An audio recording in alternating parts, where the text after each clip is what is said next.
Alex Antic is the Liberal Senator for South Australia, and he's always a man who's always clear-eyed when it comes to China.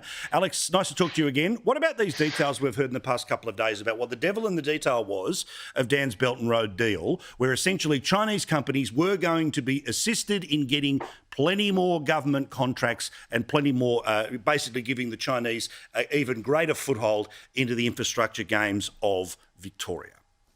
Well, this is an extraordinary story, Paul, and you actually think about what's happened here. This is an MOU that's surfaced out of nowhere through a parliamentary process, as I understand it, in Victoria, that arguably should have been disclosed under the foreign arrangement scheme that was in place in December last year. But it's basically a document between the government of Victoria and an entity, or basically the government of China, the Chinese Communist Party, saying that the government in here, or in Victoria, will facilitate tendering processes, will open doors for Chinese companies, and do all the sorts of things that really should be alarm bells ringing.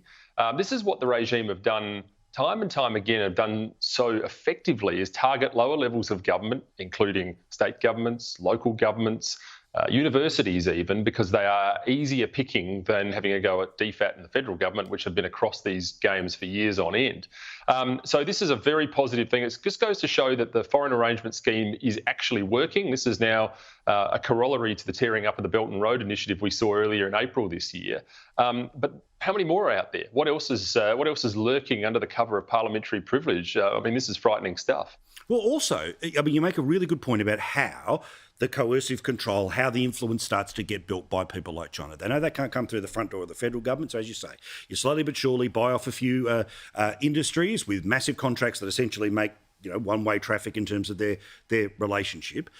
Then you've got the scenario, of course, of, as you say, local government. I will help you out with some infrastructure here or there and sister city relationships, former politicians, leading academics. So, of course, as soon as, apart from anything else, they all work as a patchwork of resistance when the federal government tries to turn around and stand up for national sovereignty, which is exactly what you're doing and exactly why they oppose it. That's exactly right, Paul. And in fact, one of the troubles we get out of this is, on its surface, if you didn't know the regime like we know the regime, you'd think, well, what's the problem? These are public-private organisations arrangements, and we've been hearing about those for years on end. But the problem is that there really is almost no such thing when it comes to China, because every private company in China is either wholly owned by the government or is at least wholly coerced by the government. I mean, that's just the way the Chinese law works. Every company, we heard that with the TikTok argument earlier on in the year, there really is no way to escape this. If you're doing deals with Chinese businesses, then you're doing deals with the Chinese government. And this is exactly the sort of thing that the government wanted to root out with the foreign arrangement scheme. It's starting to work. It's starting to get these runs on the board. And it's a real lesson out there for local governments, universities, state governments of all makes and models, that you can't do deals against, whether this is or not, but against the national interest without the oversight of the federal government and DFAT. Simple as that. Good stuff, Senator. Nice to talk to you. All the best, mate. Thank you very much.